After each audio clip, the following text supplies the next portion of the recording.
People are always nagging about saving money every day. But I guess we have no choice but to cooperate. In an empty house, Catherine sneaked inside.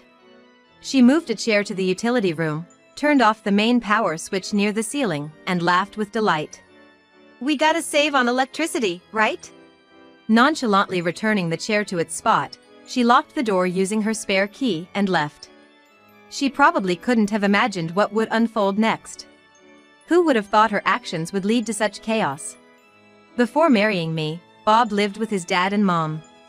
His mom adored Bob and treated me, his wife, very coldly. The saving grace was that Bob always listened to my side of the story. But this seemed to irritate his mom, leading her to pull such stunts. Yet, she probably never imagined it could be life-threatening. After this, I began reevaluating my relationship with her. My name's Jessica, 30, working in a corporate setting. Bob and I, along with our second-grader son, Michael, live in a condo near our in-laws. Bob and I work at the same company. While Bob is in sales, I work in the administrative department. Even though we're in different departments, we understand each other's jobs. After getting married, we both continued working and share responsibilities at home, whether it's housework or raising our child, Michael. Bob's parents are still alive and live a 15-minute walk from our apartment. When we first got married, there was talk of us moving in with them. However, my mother-in-law was firmly against it. So, we decided to rent an apartment close to their home. My father-in-law was a workaholic in his younger days. But after Michael was born and he retired, he started visiting us more often, playing with Michael and keeping him company. He's a kind man. However, it seems I haven't built a good relationship with my mother-in-law. She seems overly attached to Bob, perhaps out of frustration with her workaholic husband. When Bob and I first got married, she would often find faults with me. But after Michael was born, her attention seemed to be divided between Bob and Michael. But her strict attitude towards me hasn't changed. If I were a stay-at-home mom, I might have had to face her more often, and that could have been stressful. Fortunately, since I work, I get to vent out my frustrations about her with my colleagues. I've been working at this company for 10 years now. Currently, I'm the head of the administrative department, mentoring newcomers and handling important tasks assigned by my superiors. Work is an essential part of my life. Maybe being a career woman bothers my stay-at-home mother-in-law. She spent her entire married life as a homemaker, raising Bob and managing the household chores all by herself. Her relationship with her dominant husband wasn't the best. While I work hard outside the home, with Bob's help, we split household and childcare duties. Seeing this, my mother-in-law might be both envious and irritated. I do empathize with her to some extent.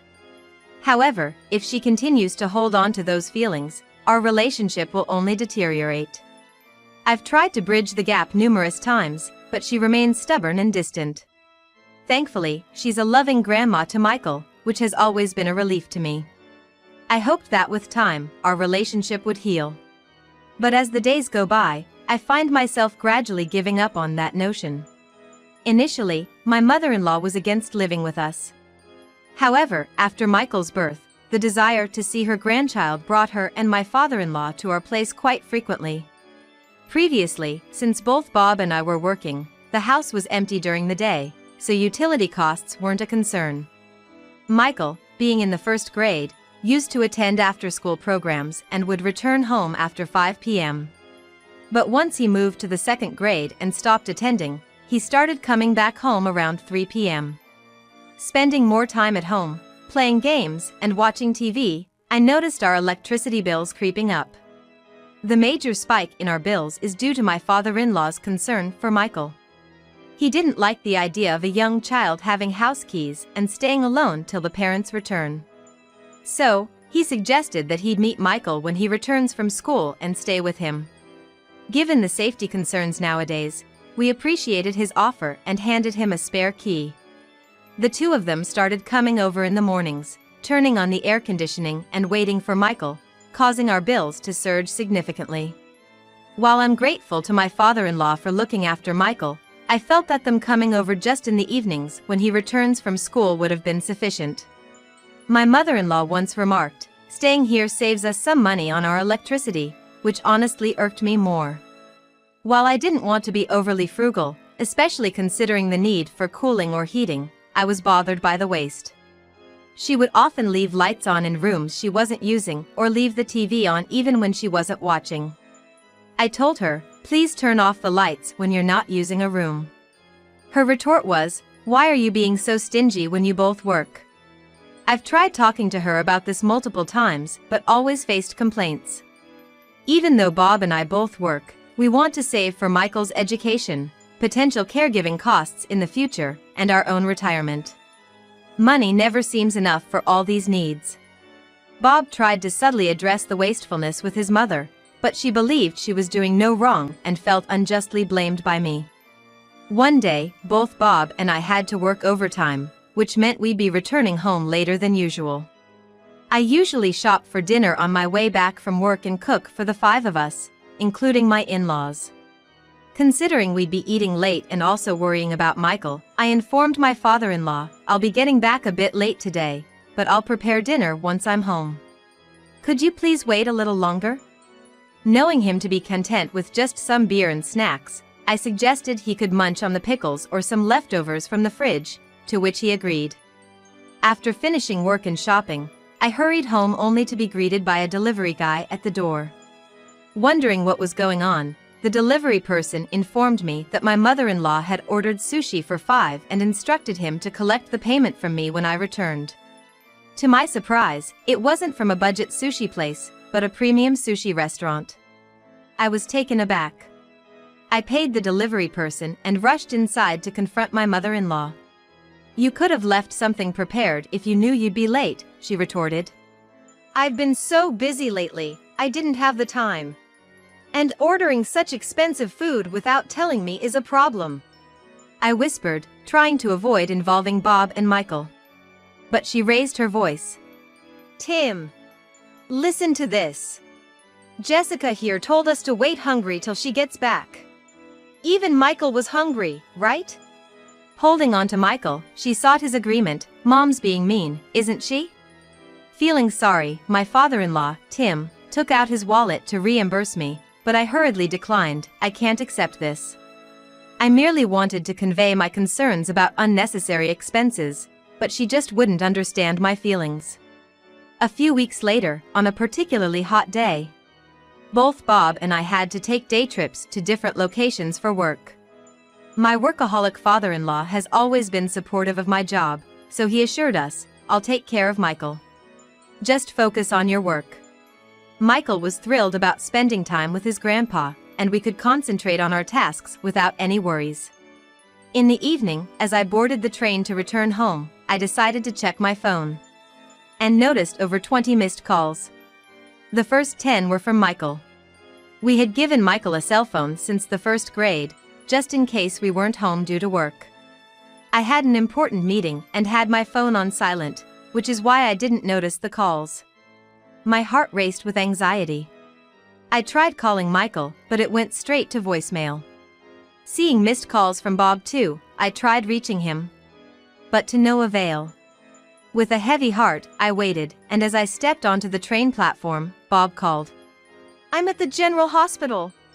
Dad suddenly collapsed, and they rushed him in an ambulance. What happened?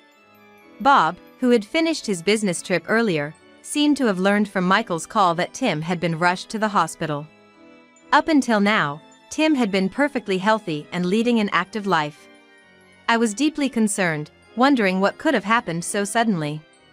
Bob said, according to Michael, after having some beer and raw fish, Tim started having stomach pains, vomited, and then collapsed. Raw fish? The raw fish brought to mind the fresh one I had left in the refrigerator along with some beer as a thank you to Tim for looking after Michael today. But that raw fish was freshly bought this morning. It shouldn't have been something that would upset anyone's stomach. For now, I headed straight to the hospital.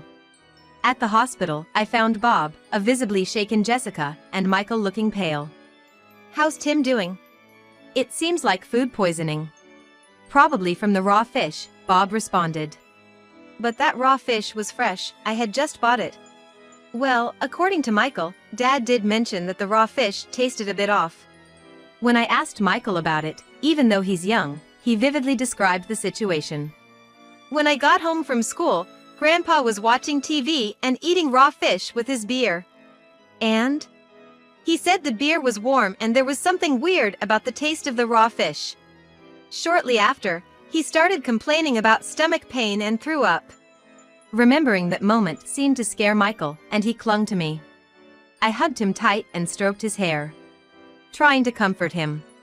He soon smiled, which was a relief. However, thinking back to Michael's story, something struck me as odd. The comment about the warm beer and the odd-tasting raw fish. It didn't make sense that items stored in the refrigerator since morning would be warm. Wondering if there might have been a power outage, I checked the local utilities website but found no relevant information. Michael also mentioned that the AC was on when he got home, so the house was cool.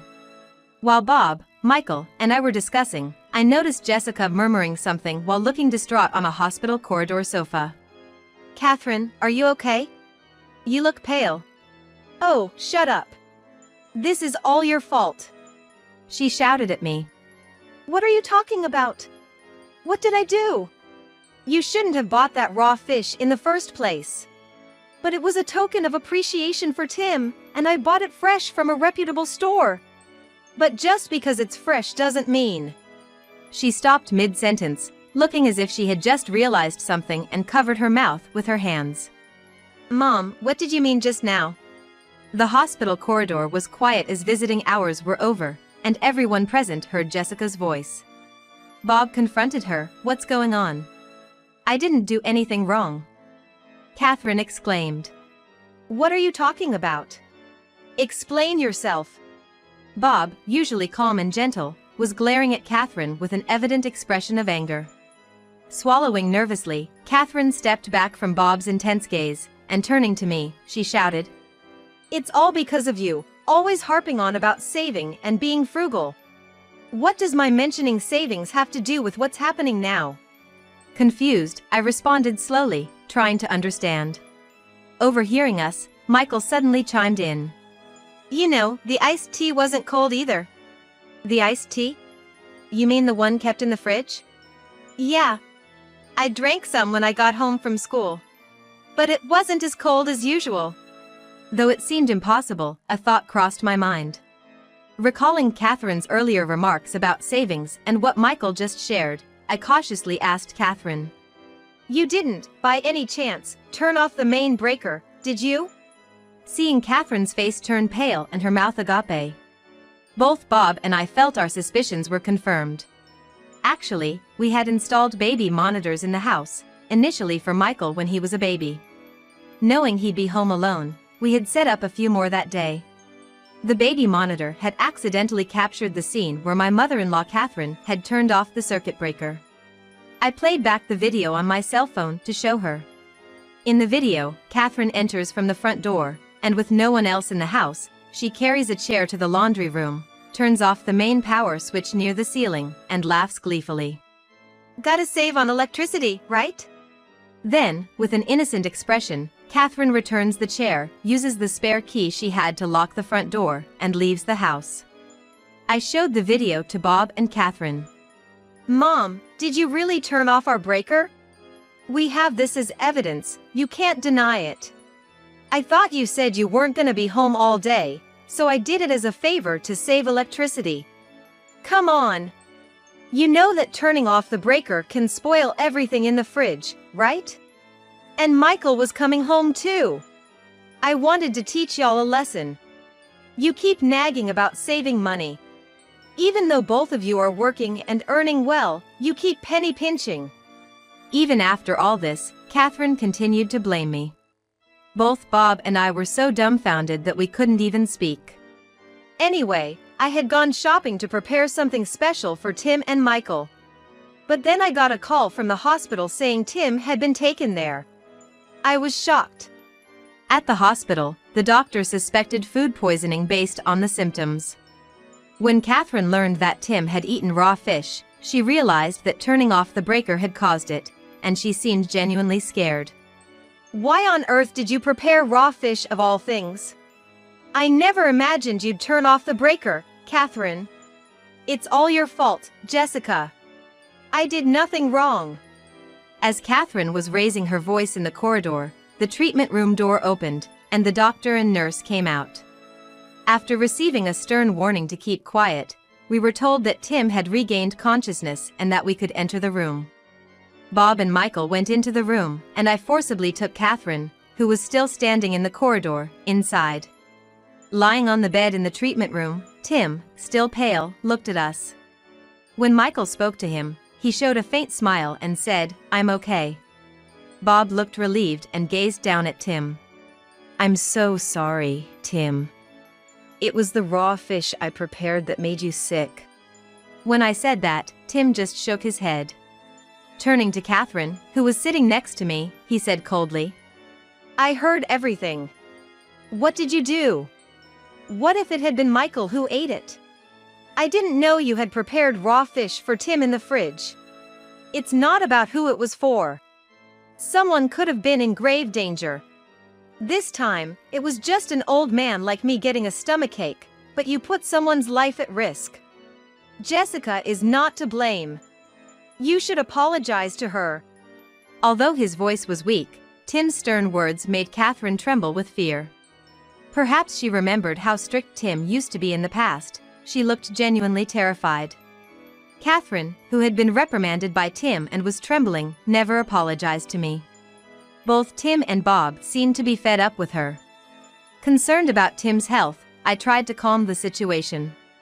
Fortunately, Tim received treatment in time and the doctor informed us that there was no serious threat to his life after a few days of hospital care. Both Bob and I were relieved. The real hero in this situation was Michael. According to Bob, when Tim felt ill, Michael had called 911, answering all the questions the paramedics asked diligently. Though he was in a daze, Tim had witnessed everything and shared the story with Bob. I had always thought of Michael as a young kid, but I was amazed and proud of how much he had grown. After staying in the hospital for about 10 days, Tim was discharged when he could eat normal food again. One day, Tim called Bob and me to come over to their place while Michael was at school. "I know I've caused a lot of worry this time. We're just glad you're okay now. It's really good to see you back in good health, Tim." Both Bob and I were relieved to see Tim looking well, but our attention then turned to Catherine, who was sitting next to him, looking downcast. "I called you both here today because I have something to tell you." We leaned in to listen to what Tim had to say. "Catherine, don't you have something to say? I did nothing wrong." "Still on about that? Fine, I've had enough. I want a divorce." "What?" Not just Catherine, but both Bob and I were shocked by Tim's sudden declaration of divorce. "Dad, what's gotten into you?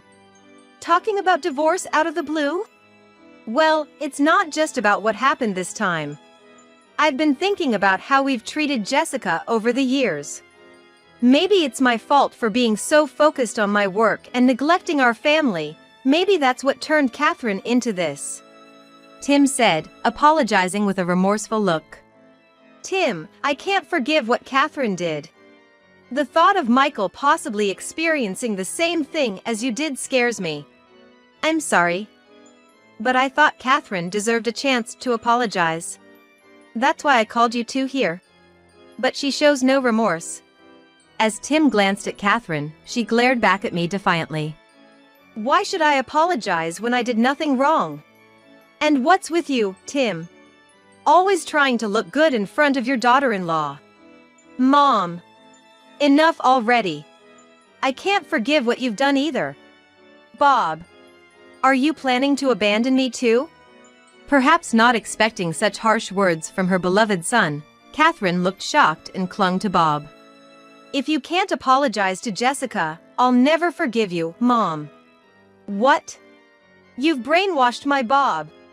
He used to be so kind and would never say such cold things. It's all because he married you."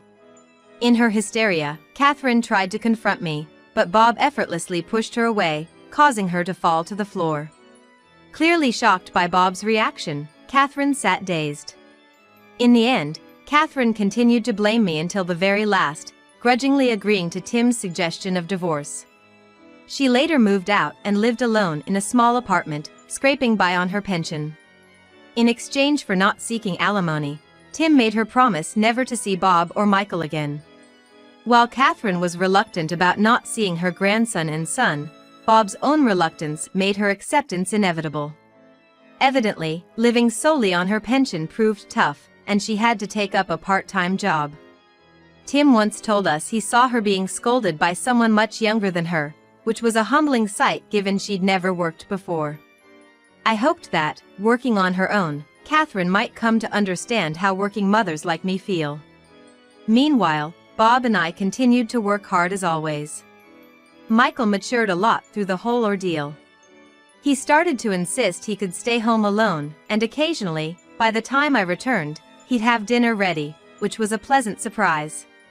It's bittersweet seeing your child grow up faster than you'd imagined. Tim started living a relaxed life on his own, occasionally visiting our apartment. With Michael growing independent, Tim began enjoying his hobbies like golf and attending board game clubs, truly living life to the fullest. While we've had our challenges, we hope to live happily as a family from here on out.